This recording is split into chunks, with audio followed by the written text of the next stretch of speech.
हाँ जी स्टूडेंट्स, आज ਦੀ इस वीडियो ਵਿੱਚ मैं ਤੁਹਾਡੇ ਨਾਲ शेयर करांगी +2 क्लास ਦੇ ਜਿਹੜਾ ਤੁਹਾਡਾ पार्ट A ਆ जनरल इंग्लिश ਦਾ। ਉਸ ਦੇ ਵਿੱਚੋਂ ਚੈप्टर ਆ ਤੁਹਾਨੂੰ ऑन सेइंग प्लीज़। उस चैप्टर ਦੇ शॉर्ट क्वेश्चन आंसर ਜਿਹੜੇ ਇਸ ਵੀਡੀਓ ਦੇ ਵਿੱਚ ਮੈਂ ਤੁਹਾਡੇ ਨਾਲ शेयर करांगी। ਵੀਡੀਓ ਨੂੰ ਲਾਸਟ ਤੱਕ ਦੇਖਣਾ ਤਾਂ ਜੋ ਤੁਹਾਨੂੰ ਸਾਰੇ ਜਿਹੜੇ ਕੁਐਸਚਨ ਜਿਹੜੇ ਤੁਹਾਡੀ ਬੁੱਕ ਦੇ ਵਿੱਚ ਹੈਗੇ ਨੇ ਉਹਨਾਂ ਦੇ ਈਜ਼ੀ ਤੇ ਰਾਈਟ ਆਂਸਰ ਹੈ ਜਿਹੜੇ ਤੁਹਾਨੂੰ ਪਤਾ ਲੱਗ ਸਕਣ। ਸੋ ਆਪਣੇ ਕੋਲ ਫਸਟ ਕੁਐਸਚਨ ਹੈ, why was the passenger hurled out of the lift, ਕਿ ਜਿਹੜਾ ਯਾਤਰੀ ਸੀ ਉਸਨੂੰ ਲਿਫਟ ਦੇ ਬਾਹਰ ਕਿਉਂ ਕੱਢ ਦਿੱਤਾ ਗਿਆ।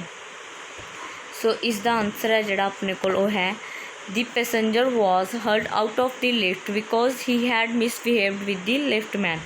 ਮਿਸਬਿਹੇਵਡ ਹੁੰਦਾ ਕਿ ਬੁਰਾ ਵਿਵਹਾਰ, ਜਿਹੜਾ ਗਲਤ ਵਿਵਹਾਰ ਜਿਹੜਾ ਕੀਤਾ ਸੀ ਉਸਨੇ ਲਿਫਟਮੈਨ ਦੇ ਨਾਲ, ਇਸ ਕਰਕੇ ਜਿਹੜਾ ਪੈਸੇਂਜਰ ਨੂੰ ਯਾਤਰੀ ਨੂੰ ਲਿਫਟ ਤੋਂ ਬਾਹਰ ਕੱਢ ਦਿੱਤਾ ਗਿਆ ਸੀ ਕਿਉਂਕਿ ਉਸਨੇ ਜਿਹੜਾ ਲਿਫਟਮੈਨ ਸੀ ਉਸਦੇ ਨਾਲ ਬੁਰਾ ਵਿਵਹਾਰ ਕੀਤਾ ਸੀ। Second question is, how could the liftman restore his equilibrium? ਇਸ ਦੇ ਵਿੱਚ ਆਪਣੇ ਪੁੱਛਿਆ ਗਿਆ ਕਿ ਕਿਸ ਤਰ੍ਹਾਂ ਉਸਨੇ ਆਪਣਾ ਇਕੁਇਲਿਬਰੀਅਮ ਨੂੰ ਜਿਹੜਾ ਰੀਸਟੋਰ ਕੀਤਾ ਸੀ। ਫਸਟਲੀ ਦੇਖੋ ਕੁਐਸਚਨ ਦੇ ਵਿੱਚ ਟਰਾਈ ਕਰਿਆ ਕਰੋ ਕਿ ਪਹਿਲਾਂ ਕੁਐਸਚਨ ਦੇ ਵਿੱਚੋਂ ਹੀ ਜਿਹੜਾ ਤੁਸੀਂ ਆਨਸਰ ਨੂੰ ਕਰ ਸਕੋ, ਬਣਾ ਸਕੋ ਲਾਈਨਸ, ਕਿਉਂਕਿ ਇਸ ਨਾਲ ਜਿਹੜਾ ਸਪੈਲਿੰਗ ਮਿਸਟੇਕ ਜਿਹੜੀ ਚਾਂਸਿਸ ਘੱਟ ਜਾਂਦੇ ਨੇ ਉਸਦੇ ਵੀ, ਅਤੇ ਤੁਹਾਡਾ ਕੁਐਸਚਨ ਵੀ ਦਾ ਆਨਸਰ ਹੈ ਜਿਹੜਾ ਉਹ ਵੀ ਲੌਂਗ ਹੋ ਜਾਂਦਾ। ਹੁਣ ਇਹਨਾਂ ਨੇ ਕੀ ਕੀਤਾ, ਇੱਥੋਂ ਹੀ ਲਿਖਤਾ ਦੀ ਲਿਫਟਮੈਨ ਕੁੱਡ, ਠੀਕ ਹੈ, ਕੁੱਡ ਨੂੰ ਉੱਥੇ ਅੱਗੇ ਕਰਕੇ the liftman could restore his equilibrium by illtreating his wife at home in the evening, ਕਿ ਕਿਸ ਤਰ੍ਹਾਂ ਉਸਨੇ ਜਿਹੜਾ ਆਪਣਾ ਗੁੱਸਾ ਸੀ ਜਾਂ ਉਸਨੂੰ ਕਿਵੇਂ ਰਿਸਟੋਰ ਕੀਤਾ ਸੀ, ਕਿਸ ਤਰ੍ਹਾਂ ਉਸਨੂੰ ਰਿਸਟੋਰ ਕੀਤਾ, ਆਪਣੀ ਪਤਨੀ 'ਤੇ ਗੁੱਸਾ ਕਰਕੇ ਜੋ ਕਿ ਘਰ ਦੇ ਵਿੱਚ ਸੀ ਸ਼ਾਮ ਨੂੰ। ਬਾਏ ਇਲਟਰੇਟਿੰਗ ਹਿਜ਼ ਵਾਈਫ, ਕਿ ਆਪਣੀ ਪਤਨੀ ਨਾਲ ਜਿਹੜਾ ਬੁਰੇ ਤਰੀਕੇ ਨਾਲ ਡੀਲ ਕਰਕੇ ਜੋ ਸ਼ਾਮ ਨੂੰ ਘਰ ਦੇ ਵਿੱਚ ਉਸਨੇ ਆਪਣਾ ਜਿਹੜਾ ਇਕੁਇਲਿਬਰੀਅਮ ਆ ਉਸਨੂੰ ਰੀਸਟੋਰ ਕੀਤਾ ਸੀ। Third question is, describe the chain reaction that possibly led to the liftman's outburst, ਕਿ ਇੱਕ ਚੇਨ ਰਿਐਕਸ਼ਨ ਜਿਹੜਾ ਚੱਲਿਆ ਜਾ ਰਿਹਾ ਸੀ ਉਸਨੂੰ ਐਕਸਪਲੇਨ ਕਰਨਾ, ਡਿਸਕ੍ਰਾਈਬ ਕਰਨਾ। Insulted liftman passed his anger on his wife because he was abused by his employer, ਕਿ ਜਿਹੜਾ ਲਿਫਟਮੈਨ ਆ ਉਹਨੇ ਕੀ ਕੀਤਾ, ਆਪਣਾ ਜਿਹੜਾ ਗੁੱਸਾ ਸੀ ਉਹ ਕਿਸ 'ਤੇ ਪਾਸ ਆਊਟ ਕਰਤਾ, ਕਿਸ 'ਤੇ ਉਤਾਰਿਆ, ਆਪਣੀ ਪਤਨੀ 'ਤੇ, ਕਿਉਂਕਿ ਜਿਹੜਾ ਉਹ ਅਬਿਊਜ਼ਡ ਹੁੰਦਾ, ਗਾਲਾਂ ਦੇਣੀਆਂ ਜਾਂ ਕਿਸੇ 'ਤੇ ਗੁੱਸਾ ਕਰਨਾ, ਜਿਹੜਾ ਉਸਨੂੰ ਜਿਹੜਾ ਗਾਲਾਂ ਦਿੱਤੀਆਂ ਗਈਆਂ ਸੀ ਜਾਂ ਉਸ 'ਤੇ ਗੁੱਸਾ ਕੀਤਾ ਗਿਆ ਸੀ, ਕਿਸ ਦੁਆਰਾ, ਉਸਦੇ ਇੰਪਲੋਇਰਸ ਦੁਆਰਾ। ਸੋ ਆਪਣਾ ਗੁੱਸਾ ਉਸਨੇ ਜਿਹੜਾ ਆਪਣੀ ਪਤਨੀ 'ਤੇ ਕੱਢਿਆ। ਸੋ ਇਸ ਤਰ੍ਹਾਂ ਇਹ ਇੱਕ ਚੇਨ ਬਣੀ ਹੋਈ ਸੀ ਕਿ ਉਸਦੇ ਇੰਪਲੋਇਰਸ ਨੇ ਉਸਨੂੰ ਤੰਗ ਕੀਤਾ ਅਤੇ ਅੱਗੇ ਉਸਨੇ ਆਪਣੀ ਪਤਨੀ ਨੂੰ ਇਲਟਰੇਟ ਕੀਤਾ ਜਾਂ ਮਿਸਬਿਹੇਵ ਕੀਤਾ ਉਸਦੇ ਨਾਲ। ਇੱਕ ਹੋਰ ਇੰਪੋਰਟੈਂਟ ਗੱਲ, ਕਿ ਜੇ ਤੁਸੀਂ ਹੋਰ ਵੀਡੀਓਜ਼ ਜਿਹੜੀਆਂ ਆਪਣੀ ਇੰਗਲਿਸ਼ ਦੇ ਜਿਹੜੀ ਤਿਆਰੀ ਦੇ ਲਈ, ਇੰਗਲਿਸ਼ ਦੇ ਐਗਜ਼ਾਮ ਦੀ ਜਾਂ ਹੋਰ ਸਬਜੈਕਟ ਦੇ ਜਿਹੜੇ +2 ਕਲਾਸ ਦੇ ਹੈਗੇ ਨੇ ਉਹਨਾਂ ਦੀ ਰਿਵੀਜ਼ਨ ਦੇ ਲਈ, ਉਹਨਾਂ ਦੀ ਪ੍ਰੈਪਰੇਸ਼ਨ ਦੇ ਲਈ ਤੁਸੀਂ ਦੇਖਣਾ ਚਾਹੁੰਦੇ ਹੋ ਤਾਂ ਚੈਨਲ ਨੂੰ ਸਬਸਕ੍ਰਾਈਬ ਕਰੋ ਤਾਂ ਜੋ ਤੁਹਾਡੇ ਕੋਲ ਹੋਰ ਵੀਡੀਓਜ਼ ਨੇ ਜਿਹੜਾ ਉਹਨਾਂ ਦਾ ਲਿੰਕ ਆ ਸਕੇ ਅਤੇ ਤੁਸੀਂ ਦੇਖ ਸਕੋ ਅਤੇ ਆਪਣੀ ਐਗਜ਼ਾਮ ਦੀ ਜਿਹੜੀ ਪ੍ਰੈਪਰੇਸ਼ਨ ਆ ਉਹ ਕਰ ਸਕੋ। Okay, move to next question. What is the first requirement of civility? Civility ਦੀ ਜਿਹੜੀ ਫਸਟ ਰਿਕੁਆਇਰਮੈਂਟ ਆ ਉਹ ਕੀ ਆ? The first requirement of civility is that we should acknowledge a service. ਜਿਹੜੀ ਫਸਟ ਰਿਕੁਆਇਰਮੈਂਟ ਹੋ ਗਿਆ ਕਿ ਕਿਹੜੀ ਪਹਿਲੀ ਜ਼ਰੂਰਤ ਹੈ, ਪਹਿਲੀ ਜ਼ਰੂਰਤ ਕੀ ਹੈ ਸਿਵਿਲਿਟੀ ਦੀ, ਕਿ ਦੈਟ ਵੀ ਸਾਨੂੰ ਹੈ ਜਿਹੜੀ ਐਕਨੋਲੇਜ ਆ ਸਰਵਿਸ, ਸੇਵਾ ਦਾ ਮੀਨਸ ਕਿ ਥੈਂਕਫੁਲ, ਆਪਣੇ ਜੋ ਕੰਮ ਕਿਸੇ ਨੇ ਕੀਤਾ ਉਸ ਦੇ ਲਈ ਥੈਂਕਫੁਲ ਹੋਣਾ ਚਾਹੀਦਾ, ਇੱਕ ਫਸਟ ਰਿਕੁਆਇਰਮੈਂਟ ਆ। Fifth question of this chapter is that what service as little commoditized in our daily life, ਕਿ ਸਾਡੀ ਜਿਹੜੀ ਡੇਲੀ ਰੂਟੀਨ ਆ ਉਸ ਦੇ ਵਿੱਚ ਜਿਹੜੀਆਂ ਛੋਟੀਆਂ ਜ਼ਰੂਰਤਾਂ ਨੇ, ਜਿਹੜੇ ਕੀ ਛੋਟੀਆਂ ਸਰਵਿਸਿਜ਼ ਹੁੰਦੀਆਂ ਨੇ। ਵਰਡਸ ਲਾਈਕ, ਕਿ ਸਾਡੇ ਕਿਹੜੇ ਸਰਵਸ ਹੁੰਦੇ ਨੇ ਵਰਡ ਜਿਹੜੇ, ਉਹ ਕਿਹੜੇ ਨੇ, words like please and thank you are the little ਕੋਟਾਈਸਿਸ these words all the machine of life. 2 main words ਜਿਹੜੇ ਛੋਟੇ ਵਰਡਸ ਨੇ ਜਿਹੜੇ ਆਪਣੇ ਡੇਲੀ ਰੂਟੀਨ ਦੇ ਵਿੱਚ ਆਪਾਂ ਯੂਜ਼ ਕਰਦੇ ਹਾਂ, ਸਰਵ ਕਰਦੇ ਹਾਂ, ਉਹ ਕੀ ਨੇ? Words like please and thank you are the little ਕੋਟਾਈਸਿਸ these words oil the machine of life. ਇੱਕ ਜ਼ਿੰਦਗੀ ਦੀ ਜਿਹੜੀ ਮਸ਼ੀਨ ਚੱਲ ਰਹੀ ਆ ਉਸਨੂੰ ਇੱਕ ਤੇਲ ਦੀ ਤਰ੍ਹਾਂ ਕੰਮ ਕਰਦੇ ਨੇ, ਉਸਦੇ ਵਿੱਚ ਕੀ ਉਸਨੂੰ ਚਲਾਈ ਰੱਖਦੇ ਨੇ ਵਧੀਆ ਤਰੀਕੇ ਨਾਲ।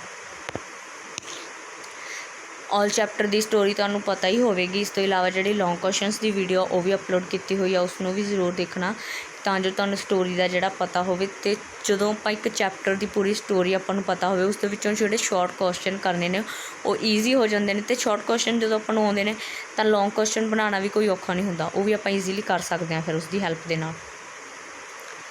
6th question is what does a conductor in the bus generally think about the passengers, कि ਜਿਹੜੇ जनरली ਜਿਹੜੇ कंडक्टर्स ਹੁੰਦੇ ਨੇ ਬੱਸ ਦੇ ਵਿੱਚ ਉਹ ਆਪਣੇ ਯਾਤਰੀਆਂ ਦੇ ਬਾਰੇ ਕੀ ਸੋਚਦੇ ਨੇ ਆਮ ਤੌਰ 'ਤੇ।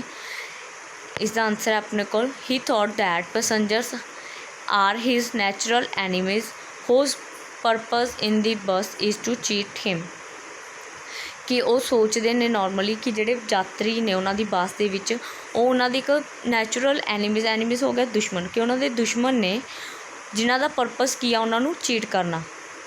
ਇਨ the bus is to cheat him, ਕਿ ਉਹਨਾਂ ਉਸ ਨੂੰ ਚੀਟ ਕਰਨ ਦਾ, ਉਸ ਨੂੰ ਧੋਖਾ ਦੇਣ ਦਾ ਉਹਨਾਂ ਦਾ ਕੰਮ ਹੁੰਦਾ, ਕਿ ਉਹਨਾਂ ਦੇ ਇਹ ਪਰਪਸ ਹੁੰਦਾ, ਉਹ ਇਹ ਸੋਚਦੇ ਨੇ।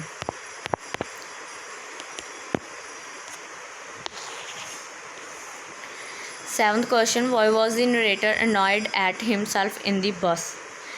इसका आंसर है अपने को जदों तुसी लिख रहे हो सिंपली मैं तुहानूं दसां कि जे तुसी क्वेश्चन दे विचों लाइन ऐड कर रहे हो तो तुहाडे क्वेश्चन की जिहड़ी लेंथ बन जाती है, थोड़ा इंप्रैसिव हो जाता आंसर जिहड़ा।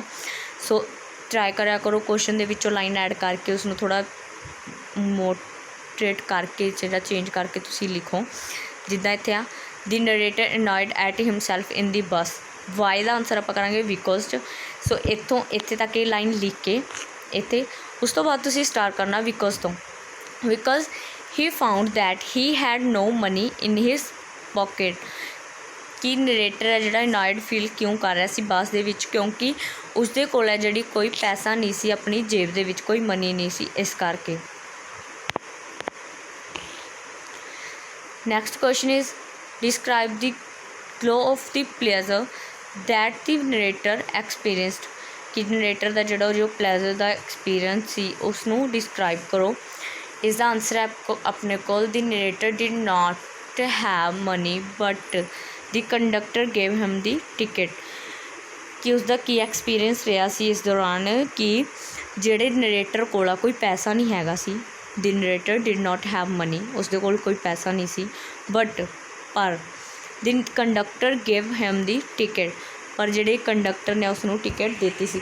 इत्थे आपां ने गिव दी जिहड़ी सैकेंड फॉर्म यूज़ की है बिकॉज आपां पास्ट दे विच सारी स्टोरी कर रहे हैं। ये गल्लां बहुत ध्यान रखण वालियां हुंदियां ने कि तुसीं टेंस है जिहड़ा किहड़ा यूज़ कर रहे हो, बिकॉज टेंस दे नाल जिहड़ा तुहाडे मार्क्स ते बहुत इफैक्ट पैंदा। जे कई वारी आपां पास्ट च लिखना हुंदा तुसीं प्रेजेंट च लिख दिंदे हो, जां प्रेजेंट च लिखना हुंदा पास्ट च लिख दिंदे। सो ये चीज़ां गलत कर दिंदियां ने आंसर नूं। सो ट्राई करा करो कि जो पास्ट च उसनूं पास्ट च ही रखो। सो ध्यान नाल करना ये चीज़ां। Next question is what were the good qualities of the conductor, जिहड़ा कंडक्टर सी स्टोरी दे विच उसदियां जिहड़ियां गुड क्वालिटीज़ वधिया जिहड़ियां क्वालिटीज़ सी गुण सी उहदे की सी। The conductor was a very cheerful polite and good nature man, जिहड़ा कंडक्टर सी वो बहुत निमरता वाला दयालु खुशहाल इस तरह का बंदा सी कि गुड नेचर वधिया व्यवहार वाला व्यक्ति सी। He was full of patience, वो बहुत सबर वाला सी। And he never got angry, तो कदे भी है जिहड़ा गुस्सा नहीं सी हुंदा। ही नैवर गॉट एंग्री, इस दे नाल तुसीं एक लाइन होर ऐड कर सकते हो। He was kind hearted,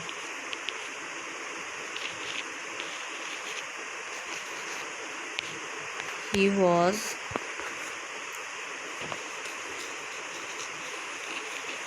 kind hearted person. इस दे नाल लाइन तुसीं जे ऐड करना चाहो कर सकते हो, जे स्किप करना चाहो तो स्किप भी कर सकते हो। He was kind hearted person, कि वो एक दयालु परसन सी। Our last question is how could the liftman have avoided the trouble, कि उसने प्रॉब्लम जो ट्रबल हो गया समस्या कि उसनों किस तरह उसने अवॉइड किया सी, किस तरीके नाल उसने इग्नोर किया सी। The liftman have avoided the trouble, इस देखो ये इत्थों ही इस दे विच अपने को फर्स्ट लाइन अपनी जी क्वेश्चन के विचों ही निकल गई। The liftman have avoided the trouble, similar अपने की लिखा अगे सिर्फ जस्ट ਟੂ ਦੀ ਪੁਆਇੰਟ ਗੱਲ ਲਿਖਿਆ ਕਰੋ, ਬਟ ਲਿਖਿਆ ਇਸ ਤਰ੍ਹਾਂ ਕਰੋ ਕਿ ਜਿਹੜੀ ਆਨਸਰ ਹੈ ਜਿਹੜਾ ਕੁਐਸਚਨ ਦਾ ਜਿਹੜਾ ਉਹ ਕਲੀਅਰ ਹੋ ਸਕੇ ਟੀਚਰ ਨੂੰ, ਤਾਂ ਜੋ ਤੁਹਾਨੂੰ ਮਾਰਕਸ ਮਿਲ ਸਕਣ। ਬਿਕੋਜ਼ ਮੈਟਰ ਇਹ ਚੀਜ਼ ਨਹੀਂ ਕਰਦੀ ਕਿ ਤੁਸੀਂ ਵਰਡ ਟੂ ਵਰਡ ਸਾਰਾ ਚੇਪਤਾ, ਨਹੀਂ, ਟਰਾਈ ਕਰਿਆ ਕਰੋ ਆਪਣੀ ਲੈਂਗੁਏਜ 'ਚ ਲਿਖੋ, ਬਟ ਮੀਨਿੰਗ ਹੈ ਜਿਹੜਾ ਸਮਝ ਆਉਣਾ ਚਾਹੀਦਾ, ਉਹ ਸੈਂਸ ਬਣਨੀ ਚਾਹੀਦੀ ਆਨਸਰ ਦੀ। ਸੋ ਇਸ ਤਰ੍ਹਾਂ ਟਰਾਈ ਕਰਿਆ ਕਰੋ। The liftman have avoided the trouble by controlling his anger and ill will, ਕਿ ਉਸਨੇ ਆਪਣਾ ਜਿਹੜਾ ਕਿਸ ਤਰ੍ਹਾਂ ਸਮੱਸਿਆ ਨੂੰ ਜਿਹੜਾ ਉਸਨੇ ਇਗਨੋਰ ਕੀਤਾ, ਕੀ ਕੀਤਾ, ਉਸਨੇ ਅਵੋਇਡ ਕਰਨ ਦੇ ਲਈ ਆਪਣੇ ਗੁੱਸੇ ਨੂੰ ਕੰਟਰੋਲ ਕੀਤਾ। ਐਂਗਰ ਹੁੰਦਾ ਗੁੱਸਾ, controlling his anger and ill will, ਕਿ ਜਿਹੜਾ ਉਸ ਨਾਲ ਜਿਹੜਾ ਬੁਰਾ ਵਿਵਹਾਰ ਸੀ ਉਸਨੂੰ ਵੀ ਉਸਨੇ ਕੰਟਰੋਲ ਕਰਕੇ ਰੱਖਿਆ, ਕਿ ਆਪਣੇ ਗੁੱਸੇ ਨੂੰ ਕੰਟਰੋਲ ਕੀਤਾ ਉਸਨੇ, ਤਾਂ ਜੋ ਕਿਸੇ ਨਾਲ ਬੁਰਾ ਵਿਵਹਾਰ ਨਾ ਕਰੇ। ਸੋ ਇਹ ਸੀ ਆਪਣੇ question answer on saying chapter ਹੈ ਜਿਹੜਾ ਤੁਹਾਡਾ ਉਸਦੇ। Thank you students for watching video. Please like and share video and subscribe hour channel for more videos।